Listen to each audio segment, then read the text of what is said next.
추석 명절인데도 한 10,000명 정도 모이시니 감사합니다.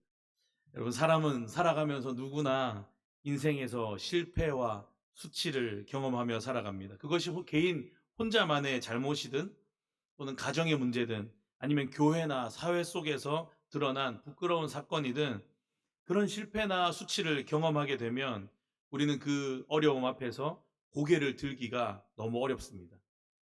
사람들은 주로 실패와 수치를 숨기려고 하고 잊어버리려고 하고 지워버리려고 하는데, 성경은 오히려 그것들을 아주 적나라하게, 와, 이래도 괜찮을까 하는 생각이 들 정도로 드러내십니다. 왜냐하면 하나님께서는 인간의 죄와 수치까지도 하나님의 구속사 속에 사용하시기 때문입니다. 우리 삶을 돌아보면 하나님을 믿는다고 하면서도 세상과 타협한 순간들이 참 많은 것 같습니다. 물질을 더 소중하게 생각하고 선택한 적도 많고, 교회에서 내 자존심을 세우려고 고집 피운 적도 너무 많고, 사명보다 내 이익을 앞세운 적도 너무 많은 것 같습니다. 근데 그 결과는 갈등이고 싸움이고 상처이고 심지어 믿음에서 멀어지는 위기를 겪기도 합니다. 창세기 38장의 말씀은 바로 이런 우리의 현실을 보여줍니다. 요셉이 형들에게 팔려서 애굽으로 내려간 사건 바로 뒤에 갑자기 뜬금없어 보이게 유다와 다말의 이야기가 등장합니다. 겉으로는 요셉의 이야기가 그 흐름이 끊기는 것처럼 보이지만 사실 이 사건은 구속사의 큰 그림에서 없어서는 안 될 아주 중요한 장면입니다. 왜냐하면 이 장면에서 하나님께서 언약의 씨를 보존하시고 또 메시아의 족보를 이어가시기 때문입니다. 유다는 요셉을 팔아넘긴 직후에 가나안으로 내려가서 가나안 여인과 결혼을 합니다. 아브라함이 그렇게 피하려고 했던 혼합의 길을 유다가 선택한 겁니다. 유다는 언약을 잊어버리고 세상과 타협했습니다. 그의 아들 엘과 오나는 하나님 앞에서 악을 행하다가 죽임을 당했습니다. 언약의 계승이 끊어질 위기에 놓였습니다. 그래서 유다는 며느리 다말을 책임지지 않고 친정으로 돌려보내고 사실상 그 언약을 포기했었습니다. 그런데 그때 다말이 결단을 합니다. 이 다말이 수치스러운 방법을 선택했지만 언약의 씨를 잇기 위해서 본인이 창녀로 변장해서 유다를 속입니다. 인간적으로는 도무지가 이해하기 어려운 사건이지만 하나님의 섭리 안에서 이 일은 메시아의 길을 준비하는 귀한 도구가 됩니다. 결국에 유다는 다말을 정죄하다가 오히려 자신의 죄가 드러나고 그는 나보다 옳도다라고 고백하게 됩니다. 그리고 다말을 통해 태어난 베레스가 다윗의 조상이 되고 예수 그리스도의 족보에 오르게 됩니다. 오늘 말씀은 우리에게 이렇게 말씀합니다. 우리의 실패와 수치, 우리 가정에 있는 상처들, 또 교회 안에 부끄러운 역사들까지도 하나님은 결코 다 버리지 않으시고 오히려 그것을 통해서 은혜의 길을 여신다고 우리에게 말씀합니다. 우리가 기억해야 하는 것은 하나님이 죄를 덮으시는 방식으로 언약을 보존하시는 것이 아니라 죄를 드러내고 죄를 적나라하게 드러내고 우리를 아프게 하시고 우리가 찔리게 하시고 그리고 나서 은혜로 그 죄를 덮으시는 분이라는 사실입니다. 그리고 그 은혜의 최고의 절정은 예수님의 십자가와 부활에서 완성되는 줄 믿습니다. 이 시간 창세기 38장을 통해서 인간의 수치와 부끄러움 속에서 어떻게 하나님의 언약이 보존되고 결국에 예수 그리스도로 이어지는지를 함께 살펴보고자 합니다. 우리의 실패가 복음으로 새롭게 되는 은혜를 붙잡는 시간이 되기를 간절히 바랍니다. 자, 이제 유다가 장자 엘을 위해서 다말을 아내로 삼아 주었습니다. 그런데 성경은 단 한 줄로 엘을 평가합니다. 유다의 장자 엘이 여호와 보시기에 악함으로 여호와께서 그를 죽이신지라. 여러분, 성경의 기록은 단호합니다. 인간이 볼 때는 별로 대수롭지 않은 행동일지라도 하나님의 시각에서는, 하나님이 보실 때는 이 언약의 계승을 거부하는 이 엘의 죄는 심각한 죄였습니다. 이어서 그 다음 차남인 오난이 등장합니다. 유다는 고대 근동의 사회 풍속을 따라서 오난에게 형수 다말을 아내로 맞아 형의 씨를 이어갈 수 있도록 명령했습니다. 이것은 단순한 가족법이 아닙니다. 하나님의 언약의 계보를 이어가는 아주 중요한 장치 중 하나였습니다. 하지만 오난도 이것을 거부했습니다. 어떤 생각이었는지는 모르지만 결국 하나님께서 그를 죽이셨습니다. 여기서 우리는 중요한 한 가지를 알게 됩니다. 여러분, 언약을 가볍게 여기는 죄는 가장 무겁게 다루어진다는 겁니다. 사람들은 흔히 하나님이 우리 죄에 있어서 관대하시다고 생각합니다. 하나님은 사랑이시니까 이 정도는 괜찮겠지. 하나님이시니까 이 정도는 덮어주시겠지. 이렇게 생각하면서 쉽게 생각합니다. 하지만 성경은 반복해서 말씀합니다. 하나님은 자기 이름과 자기 언약을 결코 가볍게 여기시지 않는다는 겁니다. 오난의 죄도 하나님의 구속사 자체를 거부하는 행위였습니다. 사랑하는 여러분, 우리는 어떻습니까? 우리 겉모습도 예배는 잘 드리는 것 같고, 말씀도 잘 듣는 것 같고, 찬송도 힘있게 부르는 것 같은데, 여러분, 우리의 중심은 어떻습니까? 오난처럼 하나님의 뜻보다 내 유익만을 위해서 살아가진 않는지 잘 살펴봐야 됩니다.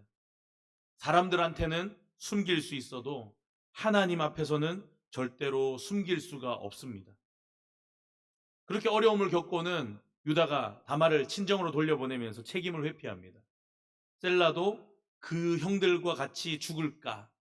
성경이 그렇게 얘기합니다. 그렇게 걱정해서 염려해서 그렇답니다.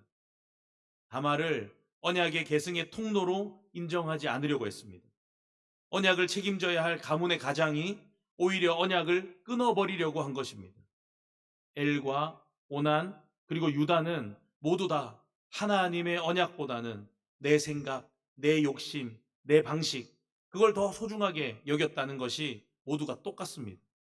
모두 다 하나님 앞에서 악했습니다. 우리가 말씀 앞에서 주님, 제가 엘처럼 오난처럼 유다처럼 내 욕심 위에서 내가 해야 하는 책임을 회피했습니다.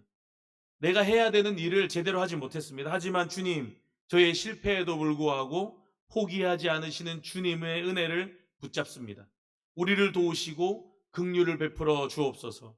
이런 진실된 신앙 고백을 주님 앞에 드리는 저와 여러분 되기를 간절히 바랍니다.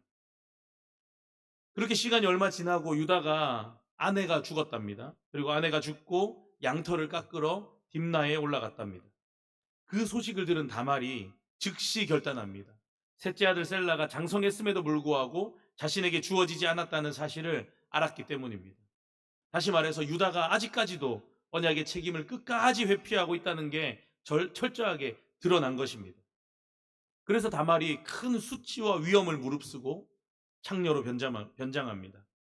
그녀의 행동은 도덕적으로 분명히 문제가 있었습니다. 하지만 창세기의 기자는 이 사건을 도덕적인 타락으로만 기록하지 않았습니다. 그것보다는 언약의 씨를 이어가겠다는 강한 집념을 강조합니다. 하나님이 바로 그 마음을 사용하셔서 구속사의 큰 그림을 이어가십니다. 인간의 눈으로 볼 때는 너무너무 수치스럽지만 하나님은 언약의 씨를 지키는 통로로 이 다말을 사용하십니다. 유다가 다말을 알아보지 못합니다. 그리고 그녀와 동침합니다. 다말이 담보를 요구합니다. 도장과 끈과 지팡이를 요구합니다. 이것은 당시에 유다의 신분증과 같았답니다. 나중에 다말이 임신 사실로 위기에 처했을 때 이 담보물이 유다의 죄를 드러낼 결정적인 증거가 됩니다. 여러분, 인간이 아무리 죄를 숨기려고 해도 하나님이 반드시 드러내신다는 사실 오늘 성경에서 또 보여줍니다. 근데 여기서 중요한 것은 하나님이 단순히 죄를 드러내시는 분으로만 멈추지 않으십니다. 하나님께서는 그 드러난 그 죄를 은혜로 바꾸어서 언약을 지키시는 분이십니다. 유다의 수치가 폭로되는 그 순간 하나님의 언약이 오히려 더 선명하고 분명해집니다. 그렇게 다말이 임신했다는 소식이 전해졌을 때 유다가 분노합니다. 자신이 어떤 짓을 저질렀는지 도대체가 알지도 못하고 말씀해 보니까 그를 끌어내어 불사르라. 자신의 며느리였던 그 다말을 끌어내서 불사르라는 겁니다. 화가 나서 명령합니다. 여러분, 모든 내용을 다 아는 우리가 볼 때 이게 이 유다의 모습이 얼마나 위선적인 모습입니다. 자기는 수아의 딸을 아내로 삼아서 언약을 잊고 살아왔고 길 가던 여인을 창녀로 알고 동침했으면서 정작 며느리가 임신했다고 하니까 불같이 화를 내고 제일 먼저 돌을 던집니다. 여러분, 이것이 인간의 죄의 본성입니다. 자기 죄는 숨기고 싶어서 몸부림치고 다른 사람의 죄는 더 크게 정죄하는 모습입니다. 근데 그때 다말이 그 자리에서 담보물을 내어놓습니다. 내가 이 물건 임자로 말미암아서 임신했습니다. 담보물이었던 도장과 끈과 지팡이를 내어놓습니다. 여러분, 유다가 숨을 곳이 없습니다. 아마 진짜 확 죽어버리고 싶었을지 모르겠습니다. 유다가 자신의 가장 수치스럽고 더러운 그 죄악이, 너무너무 부끄러운 그 죄악이 폭로되는 그 순간 유다가 비로소 고백합니다. 그는 나보다 옳도다.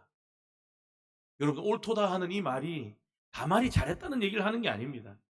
언약을 이어가는 이 측면에서 유다 자신보다 더 하나님의 뜻에 합당했다는 것을 인정하는 의미입니다. 유다가 지금껏 포기하고 피해왔던 그 언약을 이 다말은 목숨을 걸고서라도 붙들었다는 것을 인정하는 말입니다. 그는 나보다 옳도다. 여러분, 이 고백은 유다의 인생에서 중요한 전환점이 됩니다.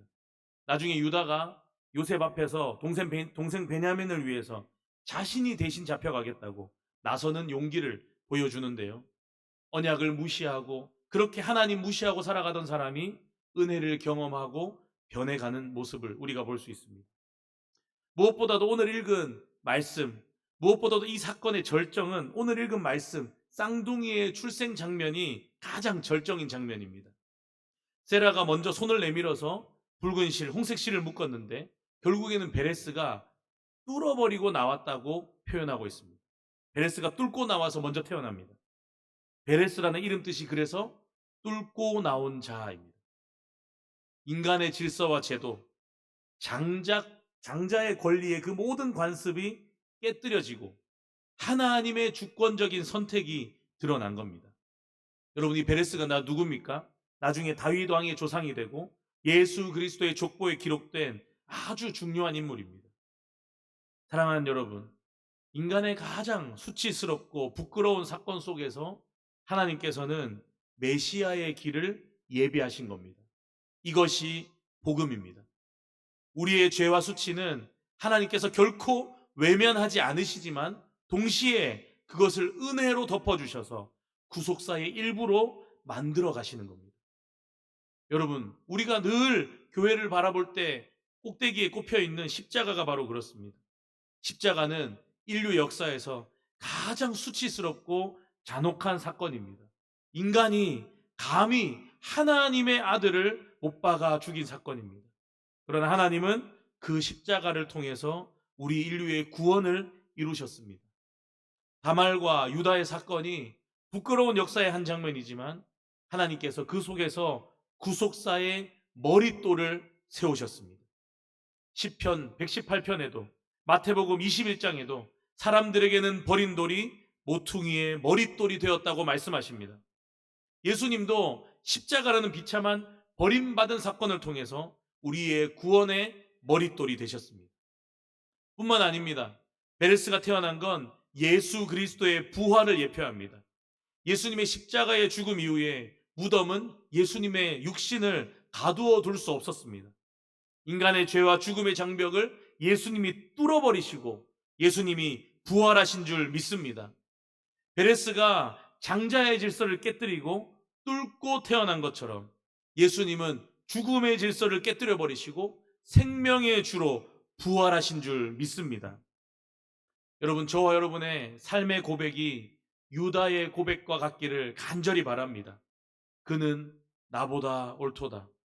그냥 다말을 인정하는 정도가 아니라 결국 저와 여러분을 대신해서 십자가를 지신 예수님을 향한 고백이 되어야 할 줄 믿습니다. 주님, 저는 죄인이지만 오직 예수님만 옳으십니다. 주님, 저는 비참하고 수치스러운 죄인이지만 오직 예수님만이 옳으십니다. 할렐루야.